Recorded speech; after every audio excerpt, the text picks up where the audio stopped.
Not my proudest moment. Hey, credits. Let's go. All right, we did it. First things first, though, the bottom center of the screen says that we've beaten 46 games this year and 493 since we started doing this in 2020. Lies, all lies. We've now beaten 47 games in 2024 and 494 since we started doing this. Let's go. All right, let's talk about the pros and cons of The Wolf Among Us. So I've played several of these like narrative, choose your own adventure type driven narrative-driven games now, and I like them.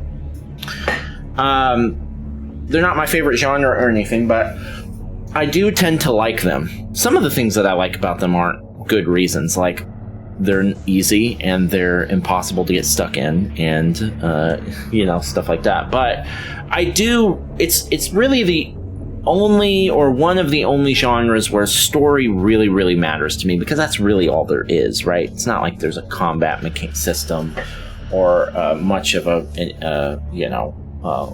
inventory management, things like that, right? Level design, those things aren't that important in the games. It's really all about the story.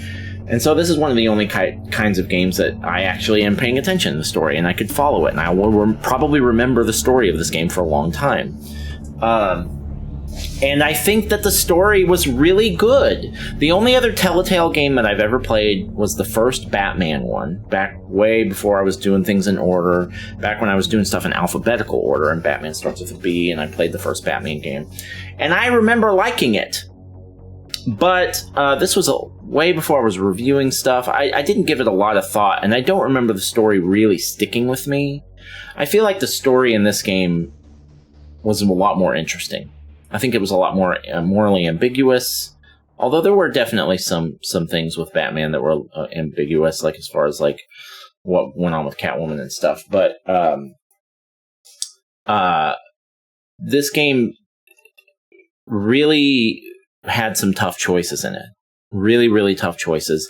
And the twists and turns in the game were all very interesting.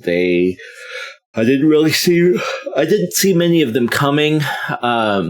The characters are all very well written and very well voiced. Like Snow, for instance, like Snow White, like I really, really wanted to make sure that I did what she asked. Like that affected my choices. How good the story was affected the choices that I made, because these characters felt very human to me, and I didn't want to piss them off or upset them, you know?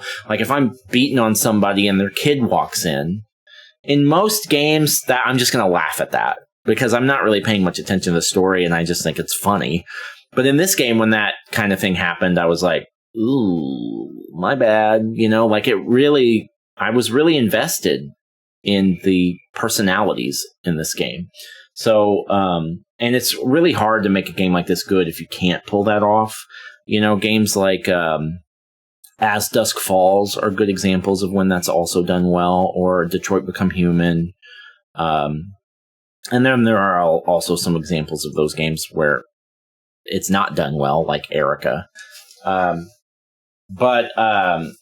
I really, really liked the story. The world is very interesting. The Wolf Among Us world. I did not know what this game was about. So the fact that there's like a whole like fairy tale bend to this, like I did not anticipate that. And I am suddenly really interested in like, I want to know more about like, how did these people even get to be in these situations? Like, I want to know, like, I want to read the lore, you know, I'm not going to read the comic books because I don't read comic books or books in general, but I might read the Wikipedia article. I'm not usually going to do that with most games because I don't care that much about the story usually. If I'm thinking of things that could, if I'm thinking of areas for improvement, things that could have been done better, maybe things that I would hope would be better with 2. It's hard to think of much. I will say the game froze at one point and I lost some serious progress. I lost an entire chapter of progress because it froze right at the end of a chapter. That sucked, but that could just as easily be an Xbox thing as a issue with the game. So I don't want to hold that against it. I will say this is a nitpicky thing and it's a technical thing, but at the end of the chapter, it wasn't clear when the game would be saved. So this is a problem that I ran into. At the end of the chapter, it would play the next time on The Wolf Among Us. I didn't want to watch that because why would I? The point of the next time on is to get you enticed to play the next one. I already know I'm going to play the next one. So I don't want a series of minor spoilers for those next times on. I don't like to watch those things with movies or TV or anything, especially video games. So I didn't want to watch that. So I would just quit out, and then I would find later, and I didn't put this on the videos, but I was not, it would go back and I'd have to play through the whole last chapter of the episode. And I didn't actually do that, but it wanted me to. And so the only way to actually get to where it saves is to watch that. Or what I started doing was just letting it play and turning away. And then just kind of looking over like, okay, is it done? Is it done? That's dumb. Why can you just give me a save point? Can you give me a checkpoint before, like, or give me the option? Like, I don't want to watch that. Can you give me the option to skip it? That wasn't in the pause menu. And so I didn't really like that. And also I didn't find out until halfway through the game, because I wasn't watching that. I didn't find out until halfway through the game that the little thing that comes up that's like, hey, you and 67% of people chose to do this and that and this. I love that stuff. That stuff is great, but it doesn't show up until after the stuff I don't want to see that I can't skip. So if it would just show me that at the end of a chapter, or at least give me the option to skip, or give me a, hey, you've saved your game, instead of making me go through all that stuff to see the stuff that I want to see, it would have been a lot better. There wasn't, in other words, there wasn't a very clear line between when Chapter 2 ends and when Chapter 3 begins, right? I mean, it would play like the previously on, but when it actually saves was a mystery. It took me a few chapters to figure that out. So the UI could, I think, use some improvement. And I bet you they figured that out later on, because this game's over a decade old now. I realize that a lot of people are just going to continue playing or whatever, but a lot of people aren't. If episode's over, they're going to turn the game off. And unfortunately, because they have something else they have to do that day, and they're going to play later or whatever, they're going to turn the game off, or maybe they're going to play a quick round of whatever, Fortnite or something in between. People do that. So if it starts playing the next time on and then you quit out, you're going to have to play the whole last episode again, or the whole last chapter of the episode again. And then you have to remember which decisions you made, because you don't want to make it different or whatever. It's a pain in the ass. And I did have to do that one time when the game froze. But when I would quit out and I would go to the next episode, I would look at the previous episode and it would act like I didn't play the last chapter of the last episode. So was it even saving my choices? I don't know. It was unclear. And those things shouldn't be unclear. They should be clear. So just a little bit of a nitpick with the UI and the checkpoint system. I think that could have been more, they could clean that up. And I bet they do later on. But I found that to be a little bit annoying. But, I mean, like, the game looks great. I mean, if this game aged like a fine wine, these games, like with these kinds of art styles, same with the Borderlands games, they age so well. Like, you could tell me this game came out yesterday and I would believe you, because it's not about hyper realism or whatever. It looks really good. The art style looks really good for right now. So the way that the game looked was great. The way that it played, all the acting, the voice acting was all that. I will say one other thing with the QTEs.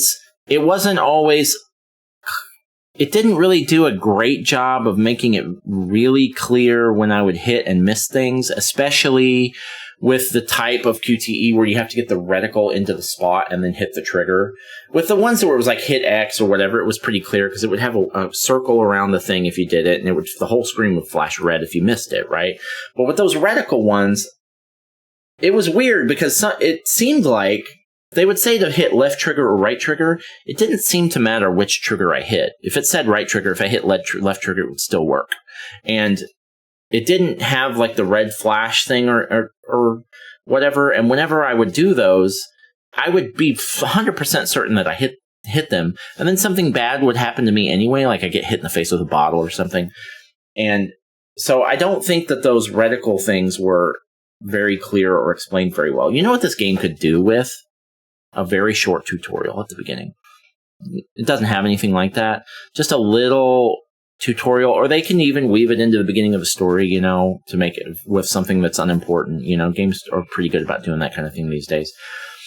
But I didn't really understand. It just throws you in. And I was like, okay, what's this? Reticle. I didn't even know I had to move the analog stick. So the first few QTEs that looked like that, I missed them because I didn't know what to do. I had no idea. The game doesn't explain it.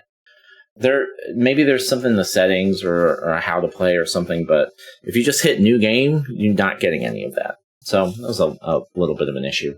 But these are all really nitpicks. I did enjoy this game. Now, I will say this, and this is more of an overarching critique. I think it's hard to say this because this game is divided up into episodes. And I play everything all at once, and most people probably don't do that. You might play an episode of this a week, and it would be fine because they're each anywhere from an hour to 2 hours long.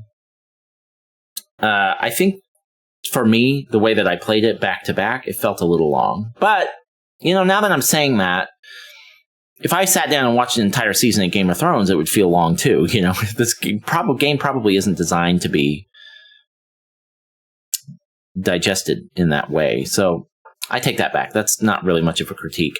I don't think that the story outlived its welcome or anything. Like the actual that was fine, but it is a little bit to sit and do this for 10 hours is a little bit much if you're doing it all at once. But I guess that's more of a me problem. So the only reason this game isn't going to rank in the top 50 or maybe even the top 100, I don't know, is because these games aren't as video gamey as some of my favorite genres. And so although I really like this format, this choose your own adventure type format, reminds me of reading those choose your own adventure books when I was a kid, which I loved.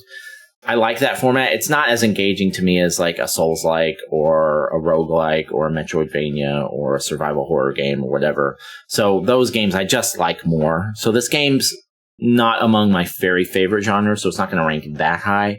But as far as this kind of game goes, I think it's about as good as it gets. There's, I think my highest ranked game that's like this, not counting the Dark Pictures games, because that's kind of a different thing. That's about like survival, and they're very scary, and a lot of enemies or people die in them. Like you have control over who lives or dies. That's not really true in these. It's a slightly different format, so I wouldn't count that.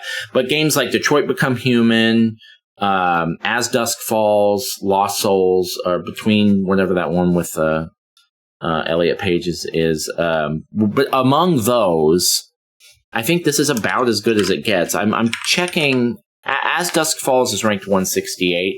I think I might like this more than As Dusk Falls, which is saying something because I really liked that game. I thought it was really well done for a lot of the same reasons. Very good voice acting, excellent story, a lot of morally ambiguous stuff. So that's probably around where it will rank, which is pretty good. 168 is solid. That's A tier. So or A minus tier maybe, but it's very good. Those games that's right around with some great games. So yeah, I loved it though. I did really enjoy it. I had a really great time with it. I was very, very plugged into the story, more than almost any other game. The story was excellent. I'm definitely going to be playing Wolf Among Us 2 at launch. All right, that's it. Last order of business. Wolf Among Us, it's been fun. But we are now going to delete you from our console. Oh, it's decided it doesn't want to be deleted. Wolf Among Us, it's been fun, but until your sequel comes out, we are now going to delete you from our console and never, ever play you again. Bye! Thank you! Appreciate ya.